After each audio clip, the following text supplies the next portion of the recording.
Selamat malam, para pemirsa yang kritis dan selalu ingin tahu. Uang bukan segalanya, tapi segalanya butuh uang. Sebuah paradoks yang membayangi hidup kita. Di satu sisi, kita diajarkan untuk tidak menjadi hamba uang. Namun hampir semua aspek hidup modern menuntut biaya. Mari kita bedah bersama mengapa uang begitu kuat memengaruhi cara kita menilai diri sendiri dan orang lain. Apakah benar kekayaan mencerminkan kecerdasan, atau hanya ilusi sosial? Mari kita mulai perjalanan ini dengan pikiran terbuka. Uang pada awalnya hanyalah alat tukar sederhana, memudahkan manusia bertukar barang dan jasa tanpa harus melakukan barter yang rumit. Namun, seiring waktu, peran uang berubah drastis. Kini, uang seringkali menjadi tujuan utama dalam hidup banyak orang, bukan sekadar alat. Banyak yang mengukur kesuksesan dan kebahagiaan dari seberapa banyak uang yang dimiliki, seolah-olah angka di rekening adalah penentu nilai diri. Banyak orang bekerja keras setiap hari, bahkan rela mengorbankan waktu, kesehatan, dan hubungan pribadi, bukan hanya untuk memenuhi kebutuhan dasar, tapi demi menumpuk uang sebanyak-banyaknya. Uang pun berubah menjadi semacam skor hidup, yang terus dikejar tanpa henti. Meski kadang tak jelas apa tujuan akhirnya. Memang, uang memberi kita rasa kontrol, memungkinkan kita memilih makanan yang sehat, tempat tinggal yang nyaman, hingga pendidikan terbaik untuk masa depan. Dengan uang, kita bisa merencanakan hidup dan mengambil keputusan penting. Namun, ketiadaan uang seringkali membuat kita merasa tak berdaya, seolah semua pintu tertutup dan pilihan menjadi sangat terbatas. Masalah muncul ketika kita lupa bahwa uang hanyalah bahan bakar untuk perjalanan hidup, bukan tujuan akhir. Terlalu fokus mengejar uang bisa membuat kita kehilangan arah, melupakan nilai-nilai penting, dan bahkan merasa hampa meski sudah memiliki banyak. Uang bisa menjadi pengendali jika kita tidak bijak menempatkannya. Menempatkan uang sebagai alat, bukan tujuan, adalah langkah pertama untuk membebaskan diri dari belenggu psikologisnya. Dengan begitu, kita bisa menjalani hidup dengan lebih bermakna, fokus pada hal-hal yang benar-benar penting, dan menggunakan uang untuk mendukung tujuan hidup, bukan sebaliknya. Maslow mengajarkan, kebutuhan dasar seperti makan dan rasa aman harus terpenuhi sebelum kita bisa berkembang.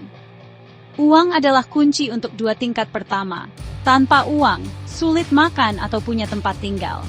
Stres ekonomi menguras mental dan fisik, bahkan bisa menurunkan kesehatan. Setelah kebutuhan dasar terpenuhi, pengaruh uang terhadap kebahagiaan menurun drastis. Kesejahteraan sejati dibangun di atas fondasi stabil, lewat hubungan bermakna dan tujuan hidup, bukan sekadar uang. Di balik setiap gang sempit dan rumah sederhana, tersembunyi anak-anak dengan mimpi besar dan kecerdasan luar biasa. Namun, banyak jenius tersembunyi terhalang kemiskinan. Mereka tak punya akses ke pendidikan layak, buku atau lingkungan yang mendukung tumbuh kembang mereka. Bagi mereka, belajar adalah perjuangan harian, bukan sekadar rutinitas. Kemiskinan bukan sekadar kekurangan uang, tapi juga beban mental yang menguras kapasitas berpikir. Setiap hari, mereka dihantui kecemasan tentang masa depan, tekanan untuk bertahan hidup, dan rasa takut gagal yang terus membayangi. Penelitian menunjukkan, kekurangan bisa menurunkan fungsi kognitif setara 12 poin IQ. Anak-anak yang hidup dalam kemiskinan seringkali sulit berkonsentrasi, mudah lelah, dan kehilangan motivasi untuk belajar karena lingkungan yang tidak mendukung. Tekanan ekonomi membuat orang merasa gagal, rendah diri, dan akhirnya potensi mereka padam. Rasa putus asa tumbuh, dan mimpi-mimpi perlahan memudar di tengah kerasnya realitas hidup. Kisah Ramanujan membuktikan, bakat bisa bersinar jika diberi kesempatan. Tapi berapa banyak potensi lain yang hilang karena sistem yang gagal mendukung. Bayangkan berapa banyak ilmuwan, seniman, atau pemimpin masa depan yang tak pernah mendapat peluang untuk berkembang. Membiarkan kemiskinan membungkam potensi adalah tragedi kolektif. Setiap anak yang kehilangan kesempatan adalah kerugian bagi kita semua. Dan sudah saatnya kita bertanya, apa yang bisa kita lakukan untuk mengubahnya? Orang kaya sering dianggap otomatis cerdas. Ini efek halo, bias kognitif yang menilai kecerdasan dari kekayaan. Penampilan, pendidikan, dan jaringan sosial mereka memperkuat persepsi ini. Padahal banyak faktor hanyalah privilege, bukan kecerdasan murni. Efek ini menciptakan lingkaran persepsi positif melahirkan kesempatan, lalu sukses, lalu persepsi makin positif.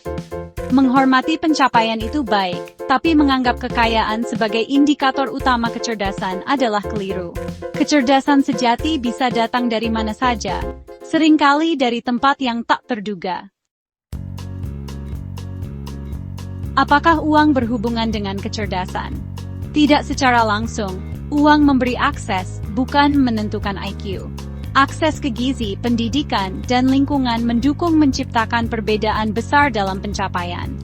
Kondisi ekonomi membentuk pola pikir scarcity mindset, fokus pada kekurangan, atau abundance mindset, percaya pada kelimpahan. Mindset kelimpahan lebih mudah tumbuh jika kebutuhan dasar terpenuhi. Dua orang dengan kecerdasan sama bisa punya hasil hidup berbeda, karena peluang, bukan otak. Tugas kita, ciptakan lebih banyak jembatan peluang agar semua anak punya kesempatan adil. Lalu, apa yang bisa kita lakukan untuk menghadapi tantangan ini? Kuncinya terletak pada 3 hal utama: literasi, empati, dan harga diri. Ketiganya saling berkaitan dan membentuk fondasi penting dalam kehidupan kita sehari-hari. Dengan memahami dan mengembangkan ketiganya, kita bisa menciptakan perubahan positif, baik untuk diri sendiri maupun lingkungan sekitar. Literasi finansial dan emosional sangat penting. Belajar mengelola uang, memahami cara membuat anggaran, serta menyadari bagaimana keuangan memengaruhi perasaan dan keputusan kita. Dengan pengetahuan ini, kita bisa mengambil langkah yang lebih bijak dan tidak mudah terjebak dalam tekanan sosial terkait uang. Latih empati setiap hari. Berhenti menilai orang hanya dari isi dompet atau status ekonomi mereka. Cobalah untuk benar-benar mendengarkan cerita dan perjuangan orang lain, serta menghargai ide dan pengalaman yang mereka bagikan. Empati memperkuat hubungan dan membangun rasa saling percaya. Bangun komunitas yang menghargai pengetahuan, karakter, dan kontribusi, bukan sekadar kekayaan materi. Rayakan pencapaian yang didasarkan pada kerja keras, kejujuran, dan semangat berbagi. Lingkungan seperti ini akan mendorong pertumbuhan bersama. Ingatlah, harga diri sejati datang dari dalam diri kita sendiri, bukan dari validasi eksternal, pujian orang lain, atau jumlah uang yang kita miliki. Membangun kepercayaan diri dan menerima diri apa adanya adalah kunci untuk merasa cukup dan bahagia. Uang memang penting sebagai alat untuk memenuhi kebutuhan dan mencapai tujuan. Tapi uang bukanlah ukuran kecerdasan, kebahagiaan atau harga diri seseorang. Jangan biarkan uang mendikte nilai diri Anda. Teruslah belajar, berempati, dan berusaha menjadi versi terbaik dari diri Anda sendiri.